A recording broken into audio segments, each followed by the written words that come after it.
जीवनात कधी कोणत्या क्षणी कसली वळण येतील हे कुणालाच माहीत नसतं. पण ती वळण आपल्याला मोडून टाकतात की घडवतात हे आपल्या निर्णयावर अवलंबून असतं. ही आहे एका धैर्यवान स्त्रीची खरी कहाणी, ज्यांनी समाजातील रूढी, परंपरा, गरिबी, विधवापण आणि असंख्य अडचणींना हरवून एका झाडूवाल्या स्त्रीपासून असिस्टंट जनरल मॅनेजर पदापर्यंतचा प्रवास पूर्ण केला. ही आहे प्रतीक्षा यांची प्रेरणादायी यात्रा. प्रतीक्षाचं बालपण फारसं सुखकर नव्हतं.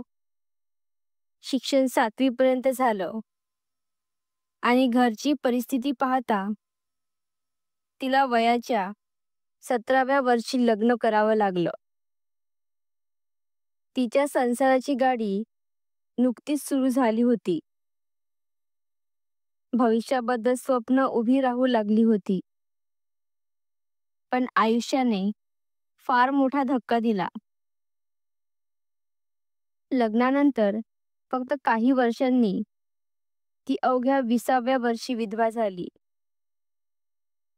पतीचं अचानक निधन झालं. एक लहान मूल आणि हाताशी काहीही आधार नाही.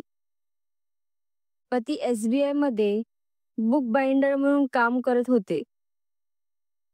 त्यांच्या मृत्यूनंतर प्रतीक्षा आई वडिलांच्या घरी परत आली.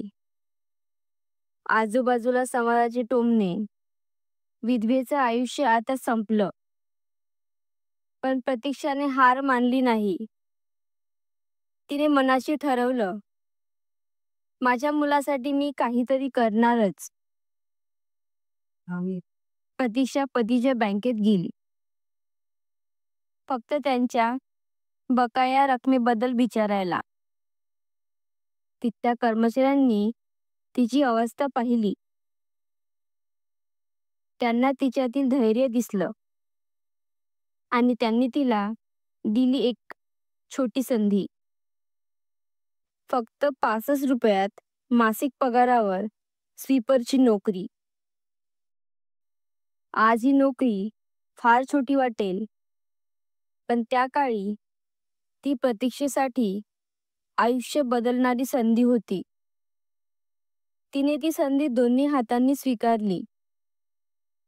दिवसभर बँकेत स्वीपर म्हणून काम, संध्याकाळी मुलाची जबाबदारी आणि रात्री थकलेलं शरीर घेऊन क्लासेस. पण तरीही प्रतीक्षाचं ध्येय स्पष्ट होतं. माझं भविष्य शिक्षणाशिवाय बदलणार नाही. 1995 मध्ये तिने मनोविज्ञानात पदवी मिळवली. त्या काळी एका सिंगल मदरने शिक्षण पूर्ण करणं हे मोठं धैर्याचं पाऊल होतं. शिक्षणामुळे तिचं आयुष्य बदललं. बँकेने तिच्या मेहनतीला ओळख दिली.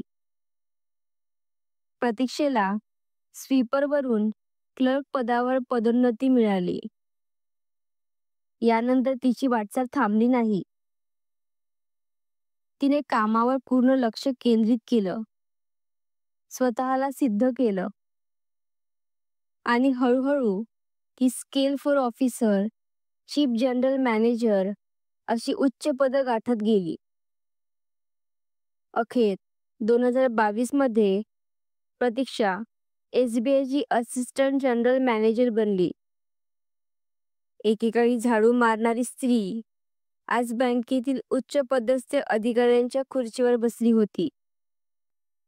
प्रतीक्षाने जीवनातील दुसरं पाऊल उचललं. 1993 मध्ये तिने प्रमोद यांच्याशी पुनर्विवाह केला. प्रमोद हे बँकेत मॅनेजर म्हणून काम करत होते. त्यांनी नेहमीच प्रतीक्षाला प्रोत्साहन दिलं. तू पुढे जा, मी तुझ्या सोबत आहे. हे त्यांच्या आधारामुळेच प्रतीक्षा तिच्या करिअरमध्ये पुढे सरकत राहिली. दोघांनी मिळून 2 मुलांना उत्तम शिक्षण दिलं संस्कार दिले. त्यांचा संसार एकमेकांच्या आधारावर अधिक मजबूत होत गेला. आयुष्यभर मेहनत केल्यानंतर आता प्रतीक्षा निवृत्तीच्या जवळ येत आहे. पण ती थांबायची नाही. तिचं पुढचं स्वप्न आहे नॅचरोपॅथीमध्ये करिअर सुरू करायचं. कारण तिच्या मते शिक्षण आणि स्वतःला घडवणं कधी थांबायला नको. प्रतीक्षा यांची ही पूर्ण कहाणी समाजाला एक मोठा धडा देते. परिस्थिती कितीही कठीण असली तरी हार मानू नका. शिक्षण हेच खरी ताकद आहे. छोट्या सुरुवातीला कमी लेखू नका, कारण तेच पुढच्या मोठ्या यशाचं पाऊल ठरतं. संघर्ष हा अडथळा नसतो, तोच यशाकडे नेणारा मार्ग असतो. स्वीपर ते असिस्टंट जनरल मॅनेजर हा प्रवास अशक्य वाटतो, पण प्रतीक्षा यांनी दाखवून दिलं की धैर्य, चिकाटी आणि शिक्षणाने काहीही शक्य आहे. धन्यवाद.